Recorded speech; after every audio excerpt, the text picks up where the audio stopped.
All right, welcome back to the show, everybody. On today's episode, we have a very special guest, Ashley Green. How are you, Ashley? Hi, I'm good. How are you? I am outstanding. Like we were just talking about off camera, the weather is gorgeous, and I'm hoping to catch the beach here in a little bit. But anyway, for those that don't know anything about you, Ashley, can you tell us a little bit about yourself and what you do, please? Yeah, so I am in far northern California, close to Oregon. I'm in Redding, California. I am a licensed marriage family therapist and a certified clinical supervisor. In addition to that, I also am an author. I wrote a book, a kind of journal processing book. And then I teach trainings currently all throughout California, hoping to expand on that as well. And yeah, I really enjoy working with people, helping people. Nice. Yeah, super cool. Lot of threads there to pull on it. I'm hoping to maybe discuss your book here in a little bit, but I like to start with who do you help most in your work, Ashley? So my main focus is trauma work. I'm a certified narcissistic abuse treatment clinician, and so I work with what I call survivors of narcissism. But of course, that can be a spectrum of things along with the family, kids, or a spouse or a partner, family member, anything along that line. But generally, I work with narcissism and the trauma that involves that, as well as I do a lot of work with like postpartum depression and car accidents. I did not seek that one out. That one sought me out for some reason, but a lot of car accidents. So, but I mean, all of it also is around trauma. Yeah, absolutely. And yeah, that's interesting. The that niche of narcissism and everything that comes from that. A lot of grief work. Yeah. So, yeah. Is that connected in there with the? Oh yeah. Yeah. Great. And grief of all spectrums, grief, of the relationship, if you're separating from a relationship, but also grief is in death along that line as well too. So. Yeah, that's good to know, Ashley. Thank you for that. How do you ensure that a client is a good fit for you and that you are a good fit for the client? Oh, that's a really good question. I do, a phone call, maybe 5 or 10 minutes to see what's going on for them, see if we're going to be a good fit. Sometimes I'm not the best fit. And like I said, I'm a certified clinical supervisor. And so I own a small group practice here in Redding. And I have currently four associates that I employ and supervise, and just hired another one. So that person might be a good fit with one of my associates. But kind of just evaluating, seeing the vibe, see if we fit well together. And, it might be 1 or 2 sessions in and we go, this isn't a great fit. And then we just transfer and find, because that's a huge part of working together with a therapist, as well as if you're going to do trauma work, you need to have a good rapport and connection. Yeah, absolutely. And Ashley, if somebody reaches out and they're doing that consultation, the 5-10 minute phone call, and they may not be a good fit, do you help them find another clinician, or how does absolutely. Yeah. So I will help them find somebody in town if they want. I'm only in network with one insurance. And so maybe I do provide super bills, but maybe they want to find somebody in network. And so I will help them find, at least give the 3 referrals, help them find somebody. And as well as maybe former associates of mine that are now licensed, that are paneled in network, or that might be a better fit, because it's all about what the client needs. So. Yeah, absolutely. All right. So let's say a client reaches out. They get on the phone with you. They seem to be a good fit. What does the first session look like? First session is all about building rapport, gathering the information, seeing what's going on for them, anything that they want to share with me. I prefer to send out all my paperwork ahead of time so that they have time to fill it out, think through it, provide as much as they want. And then the first session involves going over all that paperwork, gathering more information, asking further questions on some of that, and just really seeing if that energy between the two of us is a good match and a good fit to work together. Yeah, that's awesome. Ashley, how would you describe your style? I know there's some clinicians out there that are really like straightforward, they're solutions focused, right? Trying to get to the goal as quickly as possible. Other clinicians are a lot more laid back. They let the client lead and they just let her guide them. How would you describe your style? I'm more of an eclectic kind of aspect of things. I take all of it. I feel like if a clinician works with just one area, that they're really limiting themselves and the client on the work in progress that can be made. And so it's kind of taking from solution focus, psychodynamic, narrative, kind of incorporating everything.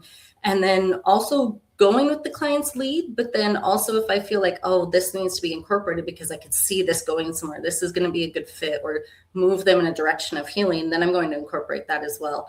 Sometimes that involves asking the client, hey, is this okay to incorporate something like this? especially along the line of trauma work. And other times it's, they're trusting that I know what I'm doing, and I know the background. I've been in the field 14 years and in private practice for the last 9, and really honed in with 60 plus hours of training in narcissism. So that's, usually people seek me out for that specialty. So they are along the lines of trusting that, but it's also going with their guidance as well. Yeah, that's incredible. And it sounds like you have a lot of tools in your toolbox, so to speak, to help the clients that come see you. That's really cool. Ashley, as we both know, as clinicians, progress isn't linear, right? Like, Right. But some clients will come in and be like, how long is this going to take? 8 weeks, 12 weeks. And it's really hard to tell somebody what the length of time is going to be. How do you prepare your clients for the inevitability that progress may look like 1 step forward and 2 steps back? I'm pretty direct and straightforward with clients. I will tell them just that, if progress depends on you as the client, how much you're wanting to push yourself, how much you're wanting to grow, process things, as well as it is going to move forward. And then this might trigger something else that puts you feeling like you're back a few steps, and then you're going to move forward from there. But progress and the length of sessions, not time-wise, but the amount of sessions really depends on the client and how much they're wanting to push themselves. Gotcha. Ashley, do you give or issue out like homework or any like outside activities for the clients to do? How does that work out? I do. Not always. I go off of whatever, the client is needing at that time, but I do like to ensure that clients leave with either a focus, like one thing they're focusing on, or one thing that they're going to do homework wise and bring back. Sometimes that involves my book on, hey, work through 1 or 2 chapters, bring it back, answer the questions that are in there, and then let's process those. Other times it's, here's some psychoeducation, just some informational worksheets, and we'll go through those. But I also don't want to overwhelm the client, because if you're processing trauma, that alone is a lot, and so you don't want to overwhelm them, and it needs to be doable, because homework can also make you feel like if the client doesn't have the time for it, they can feel like they're failing, and you don't want them to feel like that either. So when I just give homework, I also let them know you're not being graded. If you don't do it, that's okay. I'm not going to be mad at you. We can do this together in session, but this is just an option if you're wanting to continue at home with the progress. Got it. Yeah, it's really cool that you have a supplement for the client to be able to lean on to support their progress. That's really cool. Actually, I'd like to ask, what does progress look like when a client works with you? I think that depends on the client. Of what progress looks like to them. It could be maybe they showered that day, or progress could be they had a huge breakthrough of processing some trauma that's gone on for them, and now they're feeling lighter or better. So really, I think that one depends on the client.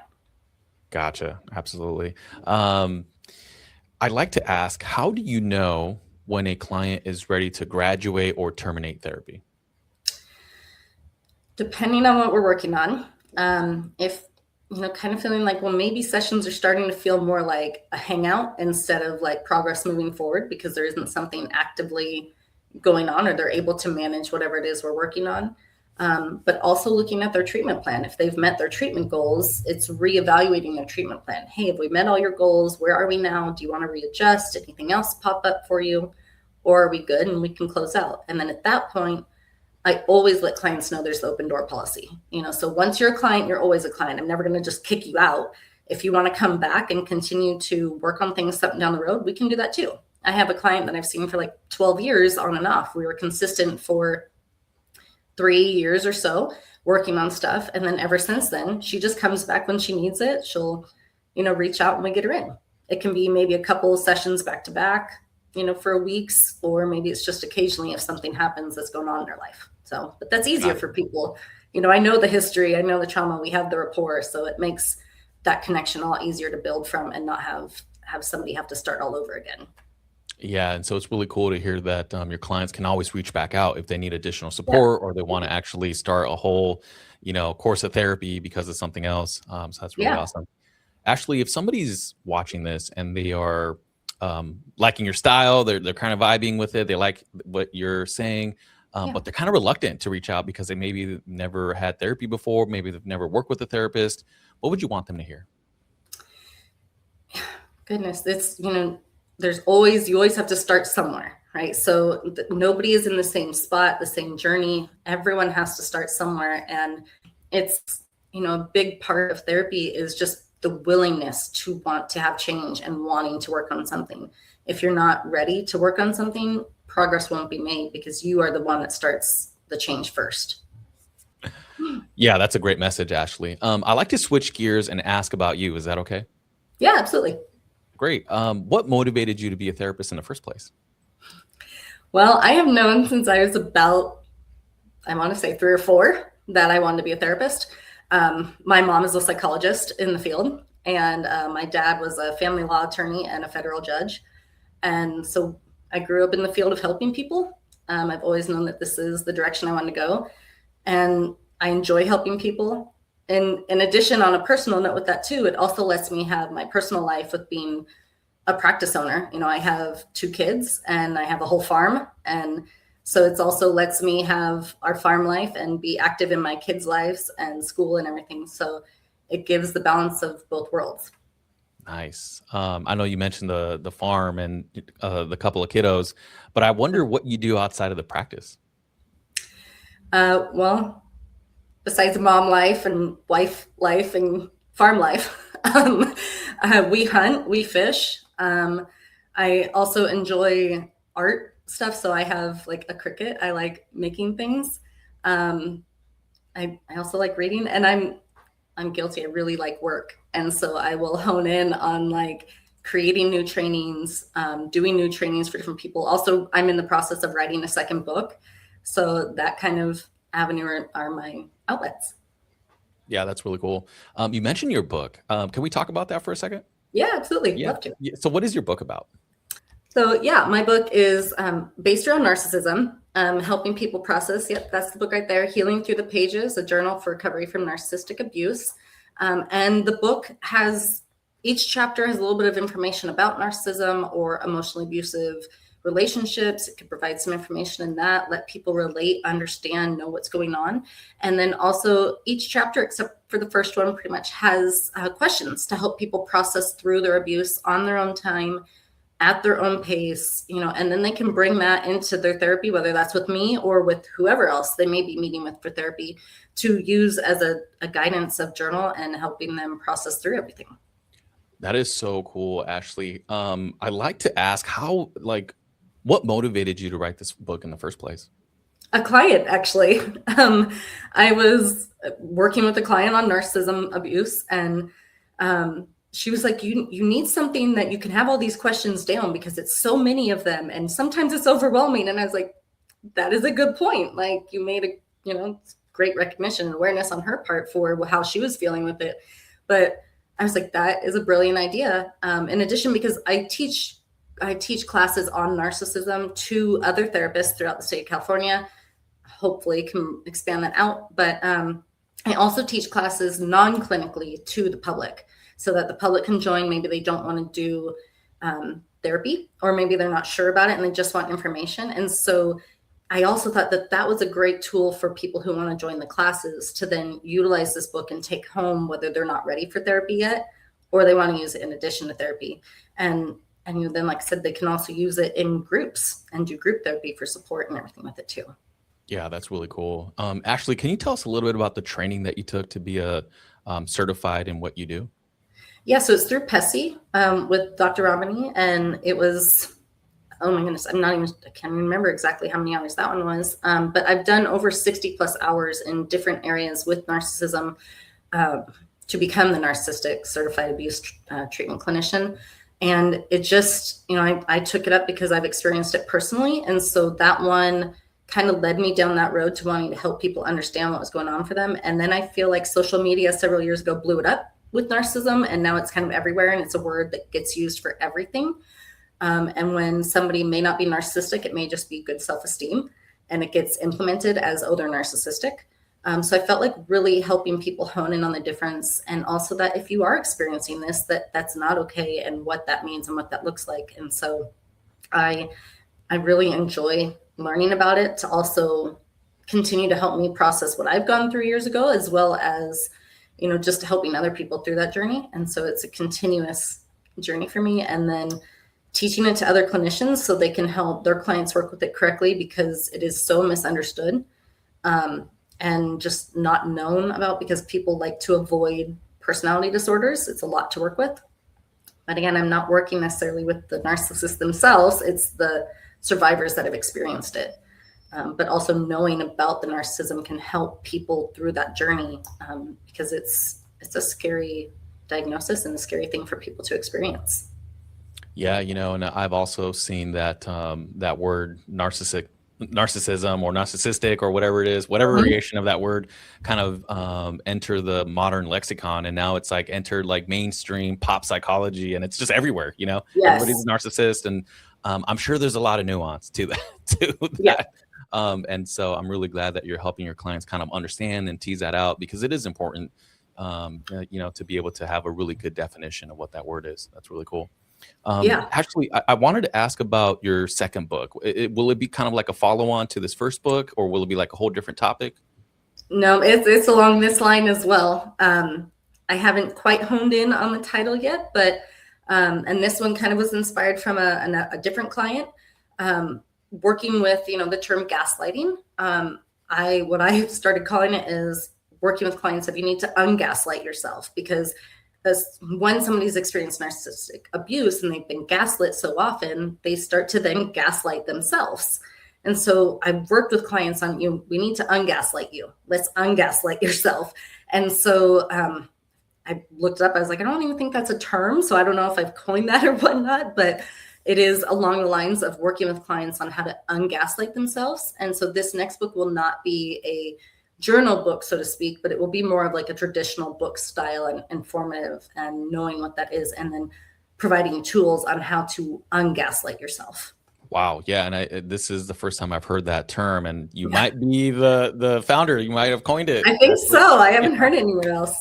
Yeah. Super cool. Ashley, what has been the feedback from your clients as they do their course of therapy with you? A big thing I hear from people is that they like that I'm more relatable and realistic. I'm not the typical what you see in a movie or a show or whatnot of, how did that make you feel? And I'm going to just be silent the whole time. I keep it more realistic, like as if talking to a friend. So it makes it feel more comfortable. And I don't do that with the purpose of doing that. That's just me. And that's how I want to make it feel of, let's process this, let's work together. And that way it feels safer. It doesn't feel as stiff and rigid. And so I get that a lot back from clients, that they really like and appreciate that. It makes them feel comfortable. And that's, yeah. Well, good. That's awesome, Ashley. That's great feedback from the clients. And I think that's a testament to the quality of service that you render and the quality of clinician that you are. So kudos to you, ma'am, for doing your work out there in California. For those people that want to reach out, partner with you, maybe engage in their therapeutic journey, how can they reach out? There's multiple ways. My website is www.healyourhearttherapy.com. That's the name of my practice, is Heal Your Heart Therapy. They can also find me with Heal Your Heart Therapy on Instagram or Facebook. In addition, I just started doing a little bit of TikTok on there, but I'm not too active on TikTok. I don't post as many personal or kind of photos like that on there. I do on Instagram and Facebook. And so that, or my website, my email is ashleygreentherapy@gmail.com. And you can find, all that information as well on my website. Awesome. Ashley, this has been a great episode. Thank you for coming on the show and sharing a little bit about yourself and your practice. And maybe we could do it again in the future. How does that sound? Yeah, I appreciate you having me, Rich. It's been fun. I love that you're doing this for clinicians. I think it's great. And yeah, I would love to come back on. So thank you. Awesome. Yeah, thank you. All right, everybody, signing out. Till the next one. Bye. Bye.